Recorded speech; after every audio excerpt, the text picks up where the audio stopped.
Michael Anfield here, and thank you for joining me. So, this is Ask Me Anything session, and I'm going to be doing more of these sessions in between my regular Creating a Beautiful World radio show. So, Ask Me Anything, this is time for question and answer, or question and addressing actually, because I don't like answering anything, I like addressing everything.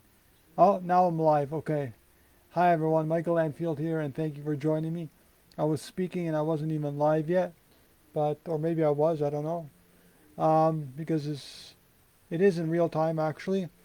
Now I have the computer plugged into the router, so hopefully I'm going to get better connection here, or I have better connection.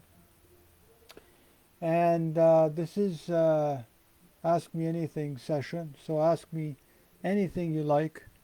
Please post the questions or ask me anything. I'm going to be here at least for 20 minutes, so I'll be here until at least 11:30 my time, which is Central Standard Time in Costa Rica, or it's EDT, which is Eastern um, Daylight Saving Time. Okay, so I'll be here for another at least 20 minutes, and ask me anything you like. I'm here for you, everyone, and I will post this video up in the YouTube. So I just want to see how this goes. This is my first live video I'm doing on Facebook, first Facebook Live in a long time, and this is with my new internet. I don't know why I haven't done it in the past, but I just got the cable recently, and I'm very happy that I did, because seems to be working much better. So don't forget, on August 28th, that's tomorrow, in Costa Rica time, or it's 2 hours ahead in New York or Toronto time, and it's Creating a Beautiful World episode 4, and this is a great episode we're having, called Why Positivity and Hope Are Crucial to Achieving World Peace. And this is going to be with Judy Carman. And Judy Carman is an author of several books, including Peace to All Beings, and the newest one, her newest one, Homo Ahimsa, Who We Really Are and How We're Going to Save the World. So I can't wait to talk to her tomorrow, and that will be at 11 a.m. Eastern, 11 a.m. Central Time, and that is 1 p.m. Eastern Daylight Time. So that's going to be tomorrow. So check us out tomorrow. Yes, tomorrow. And we're going to be talking all about her books, including her new one. We're going to be also talking about some news and updates of what's happening, and what else we're going to be doing tomorrow. Yeah, just understanding how can we achieve world peace in a time of crisis. Because I think now we have to really embrace and try to understand the situation that we're in, this pandemic, or some people call plandemic, crisis. And I think it's very crucial that we do understand, especially as vegans and raw vegans. So she's also the author that has written the foreword to my newest book, or actually what was it? Which one was it? Yeah, Creating a Beautiful World. So Creating a Beautiful World, she wrote the foreword to that, and yeah, so I'm glad to have her tomorrow. And any questions anybody might have, please post. I don't know if I can see you or not. but let's see what this.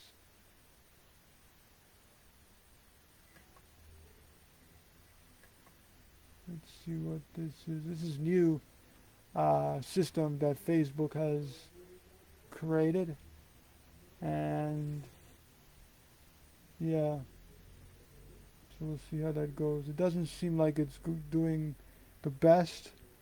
It's, it's not the best, but um, we'll see how this goes. Anyways, um, yeah.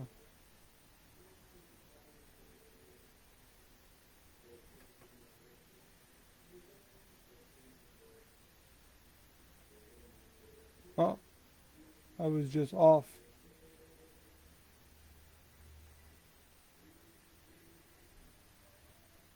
Oh, I'm still live. I don't know. It seems like I'm still live. I don't know what happened. But in any case, seems like I am still live.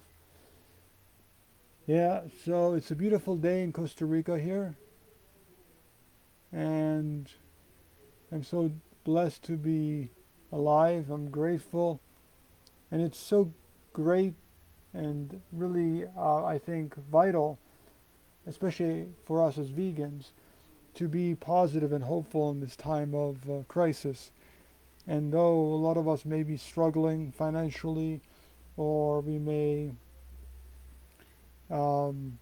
not have enough to eat, or whatever it may be, we need to be hopeful and positive in the time of, in any time basically, but especially in times of real struggle. And so the whole idea is really to, I think, in my view, is to just feel as if we have abundance, because when we come into this world, if we come in with everything, we come in with us. We are in this world, and unfortunately, in the first few years of life, we have to, um, we are taken care of by our parents, most likely, or maybe our grandparents, or some family member, and we are then we get to choose our own life. We have everything we need, basically. We really don't need anything else. We have all the abundance that we need. We have all the food. We have all the everything that we need. Um, Especially if we're living out in nature. If we're living out in nature, especially in warmer climates, and if it's warm climate all year round, we actually have the ability to forage for our own food or grow our own food. So there's always a possibility. Always. I mean, I've lived with almost no money at certain times, and I'm able to like thrive during times of, of with very little money. And some people say that, well, it's not possible for vegans to. I mean, it's so expensive for to be a vegan, and it's just not true, because I've lived with virtually like no money, and I've learned to live that way. And sometimes we learn to be stronger and be better people, and to learn that we have everything that we actually need when we come into this world and when we leave this world. Now, of course, just like every animal in nature, in the first, short while on Earth, we are taken care of by our parents, or at least we should be taken care of by our parents, especially our mothers. And what we tend to find is that eventually, then we either stay in the flock or stay in the community, or we, as certain animals, we tend to, go on our own way. And so the whole idea is that we never come in with anything, we never leave with anything. We have experiences, and we have whatever we need to survive and thrive. And that's really all it is. It's really about, we have the abundance, but in our world we tend to always focus on negativity and lack, and we tend to focus on, um, just the fear and all this stuff that society and governments, program onto us, especially the mainstream or mass media. And we really need to understand that we have everything within ourselves. We contain everything. We are everything. We are gods. We are the universe. We're a higher conscious. We contain everything. We contain Mother Earth. We contain everything. And everything is also around us as well. So we're actually, I should say, we're in this whole system. We're in this whole um, world community, I guess you can call it world family. We're in this all together. And we're both as I mentioned in one of my videos, we're both the macrocosm and the microcosm.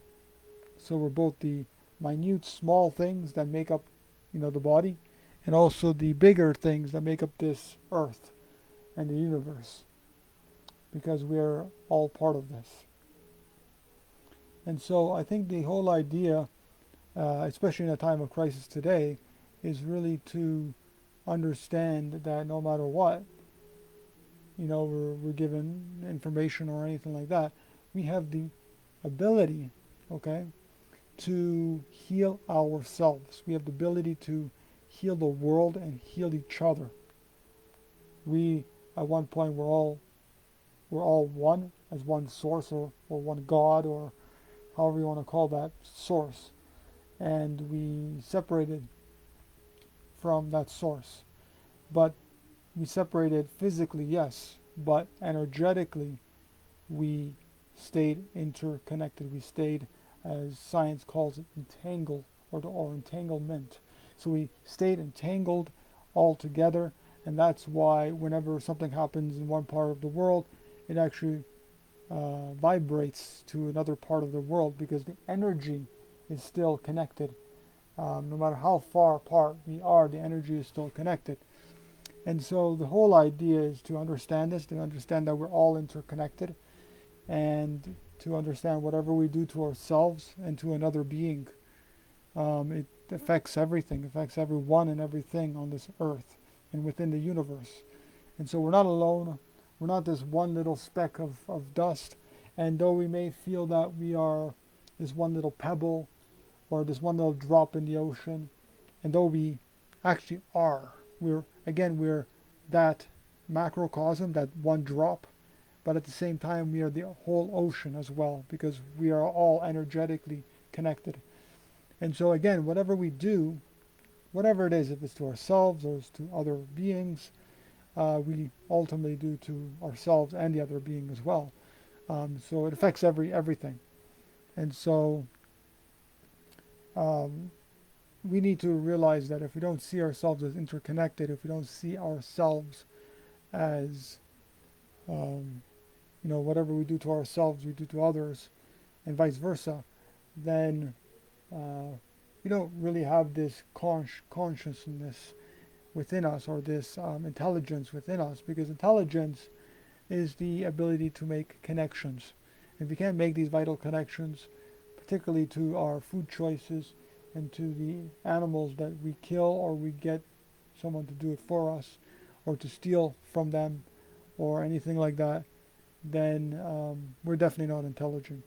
And so the whole idea, I guess, is to just experience and to do the best that we can, and to do as much good as we can, and to cause the least harm that we can.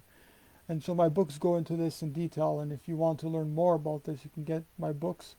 I have even a page up now where people can read 2 of my books for free. One book is an ebook called The Journey, and the other book is, and by the way, The Journey is available as a paperback as well. It's like less than $4. And the other book is The Lost Love. So that one can be found through my website. If you go to the writings menu section, you'll see like free books. Okay, so that is that. But you can definitely find it on YouTube. It's the Lost Love and it's an audiobook by me, Michael Landfield. And yeah, so you can get those if you really want to support my work and um, continue supporting me and continue letting me do these videos full time, because I work like full time doing this. And I do my YouTube videos, I write, I do everything I can to share this message with the world. And yeah, so you can definitely get my books through Amazon or through other sources. And a lot of my ebooks are becoming available in other digital ebook formats. So through Barnes and Noble, through various different sources and different websites and different formats. So that is that. So you can definitely get my books, and also by the end of um, of September, I should have my my audiobook, my audiobook called um, "Return to the Gentle Sea for the Love That Lives in Everyone." Oh, sorry, not that one, because that one's already as an audiobook. Um, yeah, the newest audiobook, "The Journey to Awakening" with music by Moby. That one should be available at the end of the year through many different platforms. So over 30 different platforms it should be available on, including Amazon.